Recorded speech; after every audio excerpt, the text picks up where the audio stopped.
₹1000 का जुर्माना देना पड़ता है। ठीक है साहब, तो अब हम डिकम्पोजर के माध्यम से पराली प्रबंधन करेंगे। अहो भाग्य साहब, आप रास्ते में मिल गए। कोई समस्या है भुलई? हाँ साहब, फसल अवशेष को लेकर बड़ी समस्या है। समस्या? अरे फसल अवशेष का तो बहुत आसान प्रबंधन है। डिकम्पोजर के माध्यम से फसल अवशेष को खेत में सड़ाकर खाद बनाएं, अपने खेत की उर्वरता भी बढ़ाएं। साहब, फसल अवशेष जलाने वालों पर जुर्माना हो रहा है। बिल्कुल हो रहा है। 2 एकड़ फसल अवशेष जलाने पर 2500, 5 एकड़ पर 5000 और 5 एकड़ से अधिक जलाने पर ₹15,000 का जुर्माना देना पड़ता है। ठीक है साहब, तो अब हम डिकम्पोजर के माध्यम से पराली प्रबंधन करेंगे। अहो भाग्य साहब, आप रास्ते में मिल गए। कोई समस्या है भुलई? हाँ साहब, फसल अवशेष को लेकर बड़ी समस्या है। समस्या? अरे फसल अवशेष का तो बहुत आसान प्रबंधन है। डिकम्पोजर के माध्यम से फसल अवशेष को खेत में सड़ाकर खाद बनाएं, अपने खेत की उर्वरता भी बढ़ाएं। साहब, फसल अवशेष जलाने वालों पर जुर्माना हो रहा है। बिल्कुल हो रहा है। 2 एकड़ फसल अवशेष जलाने पर 2500, 5 एकड़ पर 5000 और 5 एकड़ से अधिक जलाने पर ₹15,000 का जुर्माना देना पड़ता है। ठीक है साहब, तो अब हम डिकम्पोजर के माध्यम से पराली प्रबंधन करेंगे। अहो भाग्य साहब, आप रास्ते में मिल गए। कोई समस्या है भुलई? हाँ साहब, फसल अवशेष को लेकर बड़ी समस्या है। समस्या? अरे फसल अवशेष का तो बहुत आसान प्रबंधन है। डिकम्पोजर के माध्यम से फसल अवशेष को खेत में सड़ाकर खाद बनाएं, अपने खेत की उर्वरता भी बढ़ाएं। साहब, फसल अवशेष जलाने वालों पर जुर्माना हो रहा है। बिल्कुल हो रहा है। 2 एकड़ फसल अवशेष जलाने पर 2500, 5 एकड़ पर 5000 और 5 एकड़ से अधिक जलाने पर ₹15,000 का जुर्माना देना पड़ता है। ठीक है साहब, तो अब हम डिकम्पोजर के माध्यम से पराली प्रबंधन करेंगे। अहो भाग्य साहब, आप रास्ते में मिल गए। कोई समस्या है भुलई? हाँ साहब, फसल अवशेष को लेकर बड़ी समस्या है। समस्या? अरे फसल अवशेष का तो बहुत आसान प्रबंधन है। डिकम्पोजर के माध्यम से फसल अवशेष को खेत में सड़ाकर खाद बनाएं, अपने खेत की उर्वरता भी बढ़ाएं। साहब, फसल अवशेष जलाने वालों पर जुर्माना हो रहा है। बिल्कुल हो रहा है। 2 एकड़ फसल अवशेष जलाने पर 2500, 5 एकड़ पर 5000 और 5 एकड़ से अधिक जलाने पर ₹15,000 का जुर्माना देना पड़ता है। ठीक है साहब, तो अब हम डिकम्पोजर के माध्यम से पराली प्रबंधन करेंगे। अहो भाग्य साहब, आप रास्ते में मिल गए। कोई समस्या है भुलई? हाँ साहब, फसल अवशेष को लेकर बड़ी समस्या है। समस्या? अरे फसल अवशेष का तो बहुत आसान प्रबंधन है। डिकम्पोजर के माध्यम से फसल अवशेष को खेत में सड़ाकर खाद बनाएं, अपने खेत की उर्वरता भी बढ़ाएं। साहब, फसल अवशेष जलाने वालों पर जुर्माना हो रहा है। बिल्कुल हो रहा है। 2 एकड़ फसल अवशेष जलाने पर 2500, 5 एकड़ पर 5000 और 5 एकड़ से अधिक जलाने पर ₹15,000 का जुर्माना देना पड़ता है। ठीक है साहब, तो अब हम डिकम्पोजर के माध्यम से पराली प्रबंधन करेंगे। अहो भाग्य साहब, आप रास्ते में मिल गए। कोई समस्या है भुलई? हाँ साहब, फसल अवशेष को लेकर बड़ी समस्या है। समस्या? अरे फसल अवशेष का तो बहुत आसान प्रबंधन है। डिकम्पोजर के माध्यम से फसल अवशेष को खेत में सड़ाकर खाद बनाएं, अपने खेत की उर्वरता भी बढ़ाएं। साहब, फसल अवशेष जलाने वालों पर जुर्माना हो रहा है। बिल्कुल हो रहा है। 2 एकड़ फसल अवशेष जलाने पर 2500, 5 एकड़ पर 5000 और 5 एकड़ से अधिक जलाने पर ₹15,000 का जुर्माना देना पड़ता है। ठीक है साहब, तो अब हम डिकम्पोजर के माध्यम से पराली प्रबंधन करेंगे। अहो भाग्य साहब, आप रास्ते में मिल गए। कोई समस्या है भुलई? हाँ साहब, फसल अवशेष को लेकर बड़ी समस्या है। समस्या? अरे फसल अवशेष का तो बहुत आसान प्रबंधन है। डिकम्पोजर के माध्यम से फसल अवशेष को खेत में सड़ाकर खाद बनाएं, अपने खेत की उर्वरता भी बढ़ाएं। साहब, फसल अवशेष जलाने वालों पर जुर्माना हो रहा है। बिल्कुल हो रहा है। 2 एकड़ फसल अवशेष जलाने पर 2500, 5 एकड़ पर 5000 और 5 एकड़ से अधिक जलाने पर ₹15,000 का जुर्माना देना पड़ता है। ठीक है साहब, तो अब हम डिकम्पोजर के माध्यम से पराली प्रबंधन करेंगे। अहो भाग्य साहब, आप रास्ते में मिल गए। कोई समस्या है भुलई? हाँ साहब, फसल अवशेष को लेकर बड़ी समस्या है। समस्या? अरे फसल अवशेष का तो बहुत आसान प्रबंधन है। डीकंपोजर के माध्यम से फसल अवशेष को खेत में सड़ाकर खाद बनाएं, अपने खेत की उर्वरता भी बढ़ाएं। साहब, फसल अवशेष जलाने वालों पर जुर्माना हो रहा है। बिल्कुल हो रहा है। 2 एकड़ फसल अवशेष जलाने पर 2500, 5 एकड़ पर 5000 और 5 एकड़ से अधिक जलाने पर 15,000 रुपयों का जुर्माना देना पड़ता है। ठीक है साहब, तो अब हम डिकम्पोजर के माध्यम से पराली प्रबंधन करेंगे।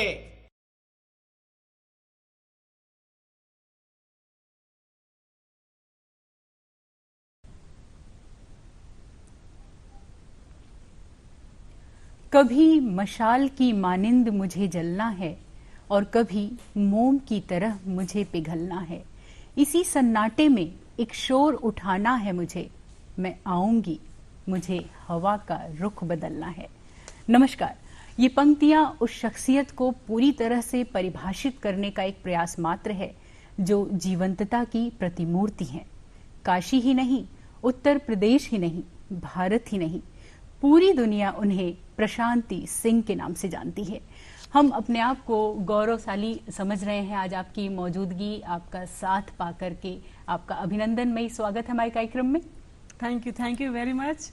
और ये आप अभी मेरी इतनी तारीफ कर रही थी तो मैं ऑनर्ड हूँ। और बनारस का नाम लिया आपने और अपने घर में सम्मान मिलने का एक अलग ही बात है। आप दुनिया में जगह जितने भी परचम, जितने भी झंडे गाड़ लीजिए, लेकिन जब घर में लोग आपको सम्मानित करते हैं और पूछते हैं और पसंद करते हैं तो वो फीलिंग एकदम अलग होती है।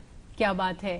तो क्या कहकर के संतुष्ट हों? पद्मश्री, अर्जुन अवार्ड से सम्मानित, खूब सारा खिताब, बहुत सारे मेडल और नारी शक्ति की मिसाल, या काशी की बेटी? देखिए, जो टाइटल आपने बोला है उसके लिए बड़ी मेहनत लगी है, बहुत मुश्किल से अर्न किया है, बहुत भाग्यशाली हूँ मैं कि वहाँ तक पहुँच पाई। पर एक चीज़ है कि जो अगर मैं ये सब नहीं कर पाती तो भी वो मुझसे कोई छीन नहीं सकता था, वो है काशी की बेटी। क्या बात है। वो मुझे ये चीज़ मुझे जन्म से मिल गई है। एक गौरव तो मुझे जन्म से मिला ही है काशी की बेटी होने का। बाकी ये मेरी ड्यूटी थी कि इस चीज़ को आगे ले जाऊं, तो वो बाकी के खिताब उस कैटेगरी में आएंगे। बहुत खूब। और आगे चलते हुए हम थोड़ा सा एक कदम पीछे जाना चाहेंगे। याददाश्त पे अगर जोर डालें तो बचपन है, बचपना है और बहुत सारी बातें हैं, तो थोड़ा सा उसके बारे में भी आपसे चर्चा करना चाहेंगे। जैसे बनारस में किसी भी जगह पे अगर हम लोग जाते हैं ना तो वहाँ पे बचपन की एक मेमोरी है ही है। जैसे स्कूल की बहुत है, अपने ग्राउंड की बहुत है, अपने घर की बहुत है, इवन गंगा घाट की बहुत है। जी। बनारस के गंगा घाट की बात बताती हूँ। ये बड़ा एक इंसिडेंट है कि मेरे पिताजी जो है ना, हम लोगों को बहुत बोल्ड रखना चाहते थे हमेशा से, बचपन से, मम्मी पापा दोनों, इस चीज में कि बच्चों में ना कॉन्फिडेंस आए, सेंस ऑफ सिक्योरिटी बहुत जबरदस्त रहे। बिल्कुल। क्योंकि मेरे पापा हमेशा पोस्टिंग पे इधर उधर रहते थे। He was a bank employee, तो उनकी पोस्टिंग इधर उधर होती थी। मम्मी हम लोगों को लेके रहती थी, सारी 6 भाई बहनों को लेकर के यहाँ पे रहते थे हम लोग। किराए के मकान पे बहुत साल रहे बनारस में जी। और यूपी कॉलेज के पास ही हमेशा घर पापा इसलिए देखते थे कि हम लोग को स्कूल जाने में रोड ना क्रॉस करना पड़ जाए, छोटे हैं, कौन इतना ध्यान दे पाएगा, तो छोटी छोटी चीजों का वो ध्यान रखते थे, तो इसलिए हम लोग वहाँ पे रहते थे। तो जब छुट्टी पे आए तो एक दिन हम लोग, गंगा जी में बाढ़ आई थी जी। तो रोज पेपर में आता था गंगा जी में बाढ़ आ गई, बाढ़ आ गई। तो हम लोग सुनते थे बाढ़ आ गई, मतलब क्या हो जाएगा, सब कुछ डूब जाएगा क्या, कि चलो तुम लोग को बाढ़ दिखा के लाए। तो राजघाट पुल पे ले गए, मैं पापा की का ना पैर ही पकड़ लिया मैंने कि मैं गिर ना जाऊं। ऐसे दूर से देख रही थी वो पुल, उस समय छोटे थे तो वो जो गैप था वो लगता था इसमें से निकल जाएंगे हम, तो ऐसे ही होता था। तो फिर कह रहे अरे ऐसे थोड़े डरते हैं, ऐसे थोड़े डरते हैं। और हाँ, तो मैं चलिए ठीक है। तो एक ना मतलब जहाँ पे एकदम अंदर की साइड जहाँ पे पानी कम था और वहाँ पे नाव बंधी हुई थी, तो क्या चलो चलो बैठो बैठो, हिल रही थी नाव और कोई नदी में नहीं थे, हम लोग किनारे ही थे, उसमें बैठ गए। नाव वाले बोले चप्पू दे दो, देखो चलाओ चलाओ, हम लोग चला रहे हैं। तो फिर जब हम लोग घर पे आए तो हमारे कुछ अंकल लोग, पापा के मित्र लोग आए थे, तो उनके सामने बोल रहे हैं मेरे बच्चे इतने बहादुर हैं कि आज तो बाढ़ देखने, बाढ़ में गए, देखे, हाँ नाव पे बैठे, हाँ चप्पू चलाए, हाँ देखो बाढ़ में नाव चला के आए। तो इस तरीके से बूस्टअप किया। बहुत जबरदस्त। और जैसे जब देखते थे कि कोई पुलिस वाला है, पुलिस में हो या फिर इवन जो होमगार्ड होते हैं, क्योंकि हमें डिफरेंस नहीं पता कि यूनिफॉर्म का क्या फर्क है, कौन आर्मी है, तो सब पुलिस वाले लगते हैं, सब पुलिस है, जिनके पास डंडा है, जिनके पास बंदूक है, वो पुलिस वाले अंकल है। तो कहते देखो ये अंकल है ना, कोई बदमाशी करेगा इन्हीं के पास जाना, ये इनके पास बंदूक है, जरा दिखाओ तो भाई। हाँ, तो अपने अंकल वो भी कि बंदूक छू लेने देते थे, गोली दिखा देते थे। तो एक मेरे दोस्त तो पुलिस वाले हैं, स्कूल में पूरे नहीं कि हमारे मेरे पास ना स्कूल में मैं तो पुलिस वाले को जानती हूँ, मेरे पुलिस वाले दोस्त हैं, एक सेंस ऑफ सिक्योरिटी ना भर दी कस के मेरे मम्मी और पापा दोनों ने।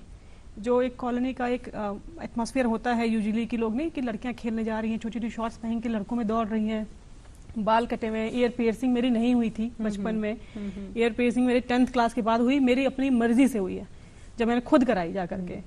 मम्मी ये सब चीजों में फोर्स नहीं की, किसी तरीके की कोई बाध्यता नहीं, कुछ नहीं। जैसा खेलने के लिए कन्वीनियंट है, छोटे बाल रखो, ये सबसे चोट लग सकती है तो मत करो। एकदम शॉर्ट्स और टी शर्ट पहन के ही कंफर्टेबल हैं या स्लीवलेस पहन के कंफर्टेबल हैं तो वही पहन के खेलो। तो मेरी मम्मी बहुत बोल्ड है। हाँ, और इवन सोसाइटी में कई आंटीज और आसपास के लोग बोलते थे कि अरे भाभी जी आपकी 5 लड़कियां हैं, क्यों नहीं थोड़ा सा ध्यान दीजिए ये वो। मम्मी बोलती बच्चे हैं, लड़का लड़की क्या होता है। तो पेरेंट्स मेरे मतलब आज से 25 साल बहुत 25 साल पुराना बनारस है था जो, उसमें भी वो मतलब आज से भी 25 साल आगे की सोच रखने वाले लोग थे। बिल्कुल।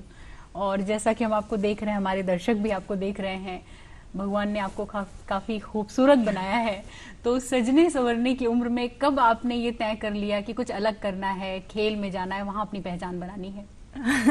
सजने संवरने की कौन सी उम्र आई, कौन सी निकली, तो पता भी नहीं चला। क्योंकि हम लोग जब मैं स्कूल में जाती थी गर्मी की छुट्टियों के बाद, तो मेरे हाथ देख करके, जब बच्चे एकदम गोरे गोरे आते थे ना गर्मी छुट्टियों में, एकदम अंदर रहते हैं, सिर्फ शाम को निकलते हैं छत पे, तो मैं सुबह शाम प्रैक्टिस होती थी हमारे यूपी कॉलेज ग्राउंड पे, तो लड़कों के साथ ट्रेनिंग करते थे। और लड़के तो रफ टफ रहते ही हैं, तो हम लोग तो कहते थे आ गई तुम रोस्ट हो करके कह रहे थे इसका हाथ देखो रोस्टेड है, बिल्कुल लाल लाल सा। वो धूप लग लग के इतनी टैनिंग हो जाती थी कि जब स्कूल में सब लोग एकदम गोरे चिट्टे एकदम वैसे पहुंचते थे, एकदम नहीं एकदम अच्छी स्किन हो जाती थी सबकी घर में रह रहे छुट्टियों के बाद एकदम से अच्छे से वेल नरिश्ड वेल नर्चर्ड हम लोग एकदम जाते थे रोस्टेड। तो ये तो पता भी नहीं चला कि ये कब हुआ। मेरे बाल भी छोटे छोटे थे जब मैं चली गई, बड़ी टीम मिल गई। नेशनल कैंप मेरा लगा था दिल्ली में, 4 महीने लगातार मैं घर से बाहर रही थी पहली बार फर्स्ट कैंप के लिए। उस टाइम मेरे बाल बढ़ गए थे और मेरे पास कोई मैंने कभी उससे पहले मैं पार्लर में बाल ही नहीं कराया था। भोजपुर में जो नाई थे वही मेरे बाल काटते थे, या फिर हमारे जो तहसील पे रहते थे वो नाई काटते थे, या मेरी सिस्टर काट देती थी बाल। तो ये सब तो फैशन ये सब समझ में भी नहीं आता था उस टाइम पे। तो बाल बढ़ गए तो छोटी सी पोनी करती थी मैं उस टाइम पे। तो ऐसे टॉम बॉय टाइप रहते थे, वी नेवर केयर्ड, कुछ सोच ऐसा नहीं था। वो बस एक जुनून था खेलने का, बस खेलना है, पढ़ना है, और जितना टाइम मिल गया तो सो जाओ, रेस्ट कर लो, कुछ अच्छा खा लो, या आपस में थोड़ा बात कर लो, ऐसा यही था। बाकी तो मेरे घर में मेरे बोर्ड एग्जाम के बाद पहली बार कलर टीवी आया था, और केबल टीवी लगा था। उस समय ये नहीं था डिश और जो बाकी सर्विसेज ये सारी फैसिलिटीज उस समय नहीं हुआ करती। तो केबल लगा था, वो भी इसलिए कि केबीसी देखना तुम। क्या बात है। तो अपनी तारीफ सुनने की बजाय, जैसा कि आपने बताया कि कभी केयर नहीं किया खुद के बारे में, माँ बाप फक्र कर सकें ऐसा कुछ करें, तो इसके बीच का जो सफर रहा उसके बीच संघर्ष भी बहुत रहे होंगे, कुछ उसके विषय में भी जानना चाहेंगे।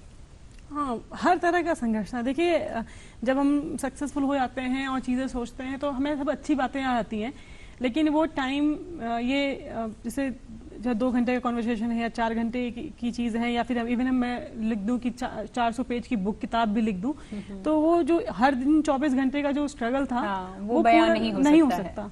क्योंकि एक मेरे पापा वॉज ओनली अर्निंग मेंबर। हम लोग 6 भाई बहन थे और मेरी मम्मी पहले टीचर थी, लेकिन फिर हम लोग ज्यादा लोग थे घर में, तो समय देने के लिए उन्होंने अपनी जॉब क्विट कर दी। डबल एमए बीएड, इतनी हाईली क्वालिफाइड महिला, मतलब ने अपना करियर को दांव पे लगा दिया उन्होंने हमारे लिए, और घर में हम लोग को पढ़ाती थी। और पापा सिर्फ अकेले थे मतलब पैसा कमाने वाले, तो 6 बच्चों की पढ़ाई, फिर खेलना, फिर उनकी नरिशमेंट, बर्डन बहुत ज्यादा था। और हम लोग बहुत साल किराए के मकान पे रहे राजर्षि नगर में ही, यहीं पे। फिर अपना घर धीरे धीरे बना।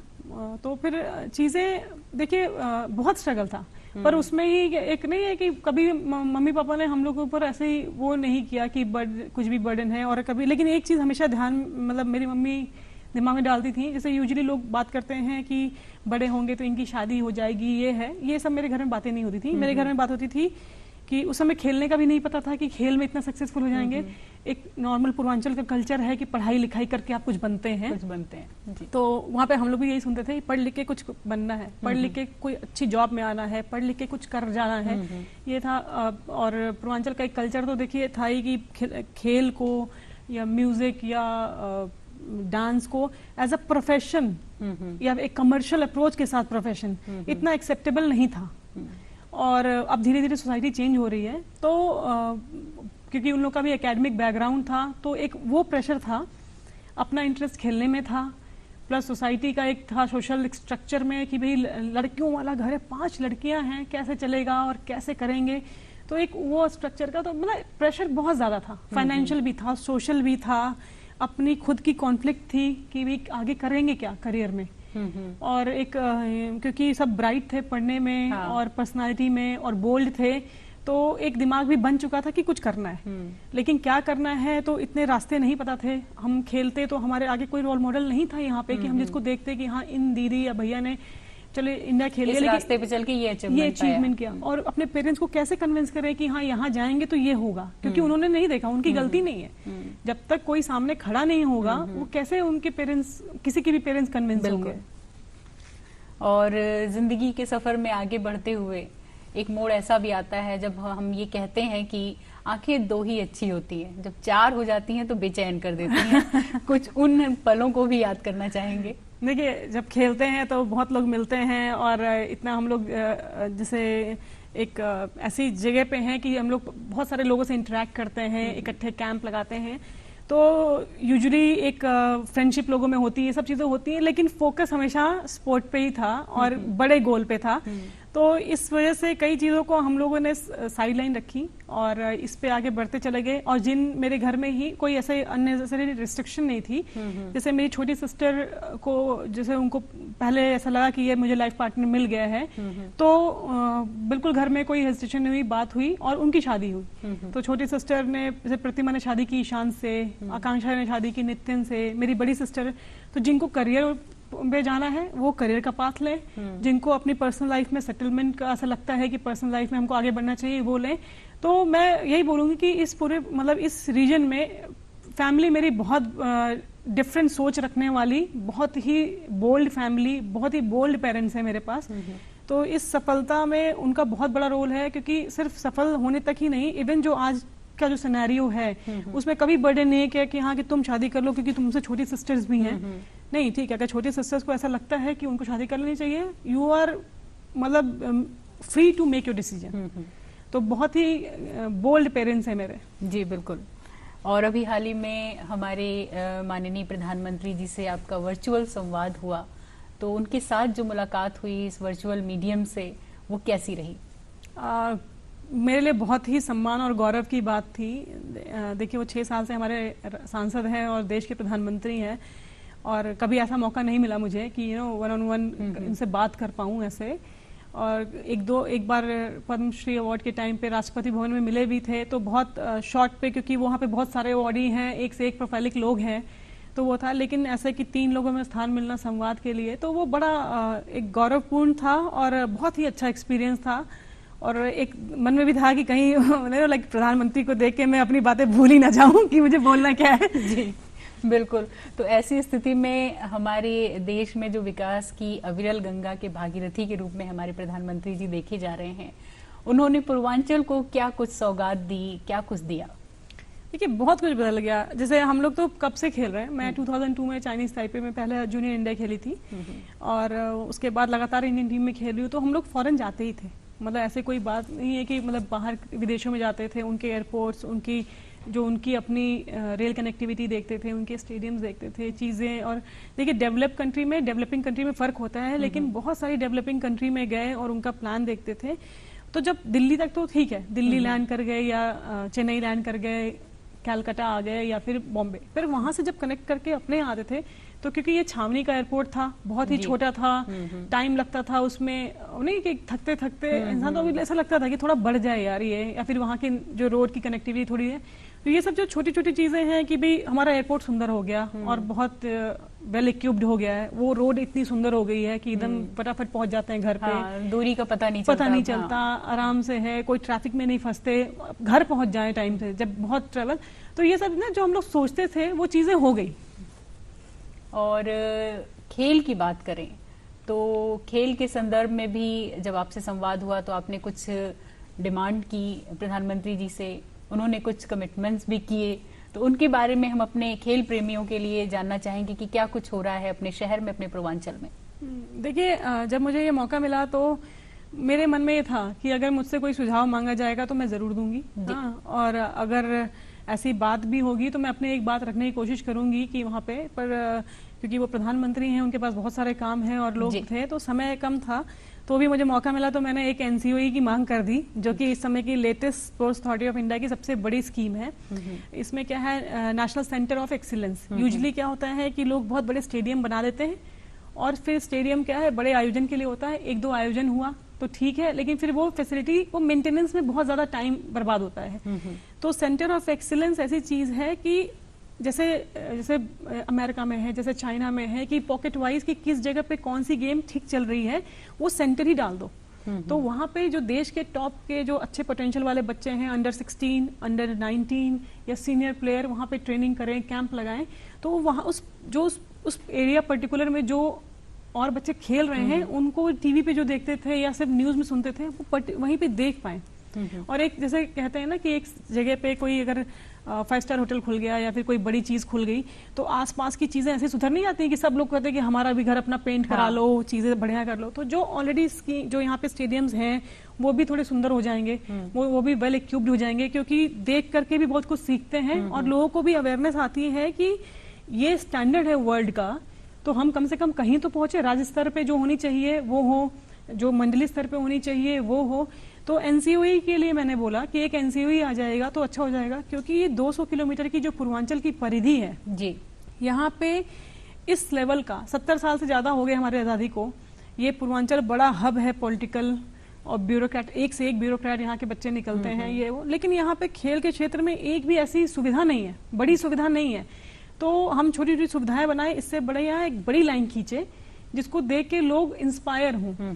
तो ये एक सोच थी, और ये एनसीओई इसलिए मैंने उस समय उनसे मांगा, और उन्होंने बोला कि शासन विचार करेगा। फिर 36 घंटे के अंदर ही स्पोर्ट्स मिनिस्टर ने एक टैग करके बताया कि हाँ भाई, हम बहुत जल्दी खोलेंगे, और अभी इनके अधिकारी आके रोज देख रहे हैं कि कहाँ पे ये सुविधा खोल सकते हैं, कौन सी जगह सूटेबल होगी। तो इतनी जल्दी एक्ट हुआ उस पर, तो मतलब एक तरह से जो इतना कुछ इस जगह ने मुझे दिया है, तो कुछ मैं उनको वापस कर पाऊं। क्या बात है, ये एक है। और जैसे एक फीलिंग है मेरी अभी भी कि हमें और भी ग्राउंड लेवल पे काम करने की जरूरत है। एनसीओई एक बड़ा लाइन होगी, एक बड़ा इंस्पिरेशन है, एक बड़ा गोल है लोगों के लिए, लेकिन छोटे लेवल पे भी हमें देखना है कि हम जो आसपास के जो फैसिलिटी हैं हमारे पास ऑलरेडी, जैसे शिवपुर में मिनी स्टेडियम है, और भोजपुर के पास यूपी कॉलेज है, यहाँ पे कोई पार्क है, कोई है, तो यहाँ पे इतना मेंटेन कर दें कि लोग शाम को आके योगा कर पाएं, छोटे बच्चे आके खेल पाएं, क्योंकि स्टेडियम तक वही इंसान पहुंचता है जो डिसाइड कर लेता है कि मुझे खेलना है। लेकिन हम खेलने योग्य हैं ये पता करने के लिए हमें वहां तक जाना होगा, आसपास ही ऐसी सुविधा देनी पड़ेगी, वो अपना पोटेंशियल चेक कर पाए, उनके पेरेंट्स जान पाए कि बच्चे में दमखम है। ये एक सोच थी मेरी कि छोटे लेवल पे हमें आसपास ये करना है। और एक चीज और भी जरूर मैं आपके माध्यम से बोलना चाहूंगी जी, कि जब भी देखिए देश के में सेंटर में तो ऐसी चीज है कि एक काउंसिल बनी हुई है, जिस काउंसिल में स्पोर्ट्स अथॉरिटी ऑफ इंडिया के जो लोग हैं वो भी हैं, और मिनिस्ट्री के लोग भी हैं। उसमें सबसे टॉप प्लेयर हैं टीम स्पोर्ट के, इंडिविजुअल स्पोर्ट के, पैरा गेम्स के भी, और ऐसे एडमिनिस्ट्रेटर हैं जो कि लाइक फेडरेशंस को बहुत लंबा समय से चला रहे हैं, वो भी हैं। और ऐसे ये लोग भी हैं जो कि जैसे कोचेज हैं जो कि द्रोणाचार्य अवार्डी हैं, पद्मश्री हैं, ऐसे। तो वो काउंसिल बनी हुई है, तो ये सजेशन देती है किसी भी चीज पे, चाहे कोई भी बात होती है, पहले डिसाइड हो जाता है, 6 महीने में एक बार मीटिंग होती है और एक डिसीजन होता है, एक सजेशन देते हैं। तो मुझे लगता है कि अगर किसी स्टेट को तेजी से जाना है तो वहाँ के जो ऐसे प्रोफेशनल्स को जोड़ना जरूरी है जो ग्राउंड की रियलिटी को जानते हैं, जो उससे संबंधित है। तो जो अगर पूर्वांचल में कहें या उत्तर प्रदेश में कहें तो मेरा ये एक सोच है ऐसी कि मंडलीय स्तर पे भी और स्टेट लेवल पे भी काउंसिल होने चाहिए। 6 महीने में एक बार 1 घंटे के लिए मीटिंग का टाइम देना कोई बहुत बड़ी बात नहीं है। स्पोर्ट्स मिनिस्टर के लिए, चीफ मिनिस्टर के लिए, अपने सबसे टॉप अधिकारियों के साथ एक टेबल पे एक साथ बैठ के बात करेंगे तो कुछ रास्ता निकलेगा। जी, और ऐसे ही संदर्भ में अभी जब संवाद आपका और प्रधानमंत्री जी का हुआ तो उन्होंने राष्ट्रीय अंतर्राष्ट्रीय सहयोग की भी बात की, ईज ऑफ स्पोर्टिंग और खेलो इंडिया के तहत। इसको लेकर के आप कितनी आशान्वित हैं? देखिए, वो ये जो ईज ऑफ स्पोर्टिंग वर्ड है जी, कि ये जो उन्होंने एक फ्रेज जो दिया है, ये मतलब ये इसको ना हर इंसान को जो स्पोर्ट्स में से रिलेटेड है, स्पेशली जो एडमिनिस्ट्रेशन में है, जिनका ये काम है कि ये सुविधाएं प्रोवाइड करनी है कि ईज ऑफ स्पोर्टिंग हो, ये इनको ना सबसे पहले इसका ही ध्यान रखना चाहिए कि जब कोई बच्चा स्टेडियम या अपनी स्पोर्टिंग फैसिलिटी के अंदर एंटर करे तो उसकी गाड़ी खड़ी करने से, साइकिल खड़ी करने से या पैदल अपना किट बैग लेके आने से ले करके, उसका सब वॉशरूम यूज करने से लेके, चेंजिंग रूम से लेकर के पानी जो आरओ का या फिर एक ड्रिंकेबल वाटर मिलने की सुविधा तक है, ये सब चीजों के लिए उसको स्ट्रगल ना करना पड़े कि मैं कहाँ चेंज करूं कपड़े, तो मैं कहाँ अपनी साइकिल खड़ा करूं, मैं कहाँ से पानी पी लूं। ये सब बहुत बेसिक है, हमें इससे आगे बढ़ने की जरूरत है। अभी अभी हम इसमें ही फंसे हैं। तो उन्होंने जो ये बोला ना ईज ऑफ स्पोर्टिंग, ये मैं बहुत बेसिक बात बता रही हूँ। इसके अलावा जो है कि उसको पता होना चाहिए कि भाई अगर उसको चोट लगती है तो एग्जैक्टली सेंटर कहाँ है जहाँ से इमीडिएट आइस मिल जाएगी या इमीडिएट रिलीफ मिल जाएगा। फिजियोथेरेपिस्ट की अगर कुछ दिक्कत है, लंबी हो गई, चोट लग गई, जिसके लिए 6 महीने का रिहेबिलिटेशन है, सेंटर कोई ऐसा होना चाहिए जहाँ पे इमीडिएट वो बच्चा जाके उसके पेरेंट्स सुकून से रहे कि हाँ ये बच्चा ठीक हो जाएगा। तो ये सब चीजें हैं, यही है ईज ऑफ स्पोर्टिंग।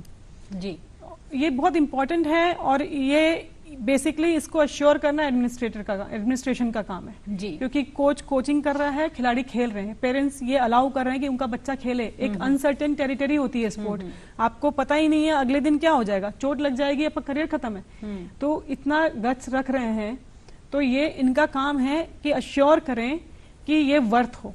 जी बिल्कुल। बेटी बचाओ बेटी पढ़ाओ अभियान से भी आप जुड़ी हुई हैं। इस संदर्भ में हमारे दर्शकों को या खासतौर पे माता पिताओं को क्या कहना चाहेंगी, संक्षेप में सुनना चाहेंगे आपसे? बेटी बचाओ बेटी पढ़ाओ और बेटी खिलाओ भी। बिल्कुल सही। तो ये है कि देखिए अभी भी पेट्रियार्की सोसाइटी है हमारे देश में ज्यादातर जगहों पे।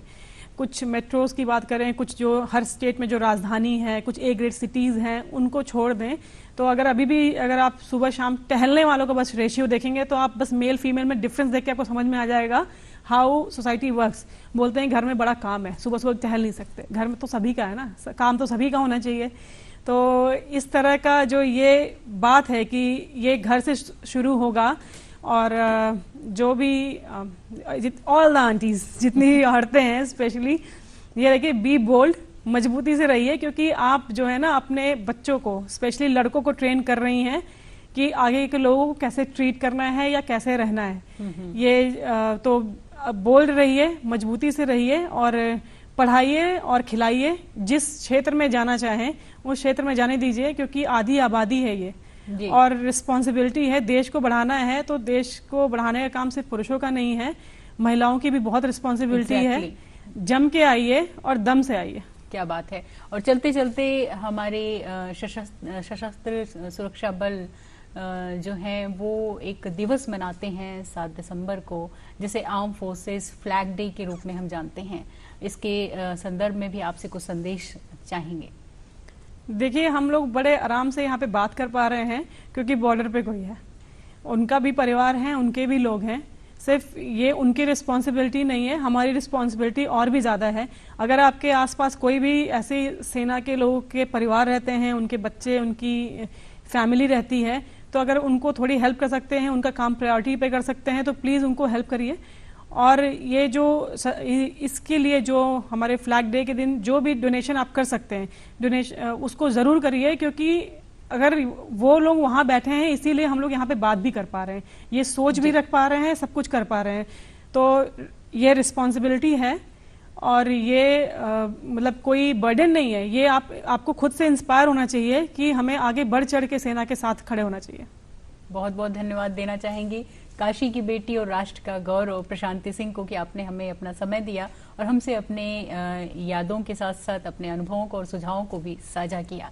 और उम्मीद करते हैं हम अपने दर्शकों से कि ऐसे ही हमारी आपकी मुलाकात होती रहेगी, अन्य कार्यक्रमों में भी कुछ अच्छी बातें होंगी। तब तक अपना ध्यान रखें, अपना ख्याल रखें और कोरोना के विरुद्ध अपनी जंग को जारी रखें। नमस्कार।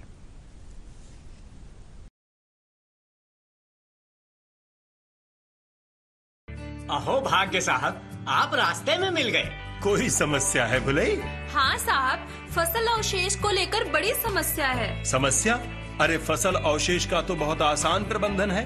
डीकंपोजर के माध्यम से फसल अवशेष को खेत में सड़ाकर खाद बनाएं, अपने खेत की उर्वरता भी बढ़ाएं। साहब, फसल अवशेष जलाने वालों पर जुर्माना हो रहा है। बिल्कुल हो रहा है। 2 एकड़ फसल अवशेष जलाने पर 2500, 5 एकड़ पर 5000 और 5 एकड़ से अधिक जलाने पर 15,000 रुपयों का जुर्माना देना पड़ता है। ठीक है साहब, तो अब हम डिकम्पोजर के माध्यम से पराली प्रबंधन करेंगे। अहो भाग्य साहब, आप रास्ते में मिल गए। कोई समस्या है भुलई? हाँ साहब, फसल अवशेष को लेकर बड़ी समस्या है। समस्या? अरे फसल अवशेष का तो बहुत आसान प्रबंधन है। डीकंपोजर के माध्यम से फसल अवशेष को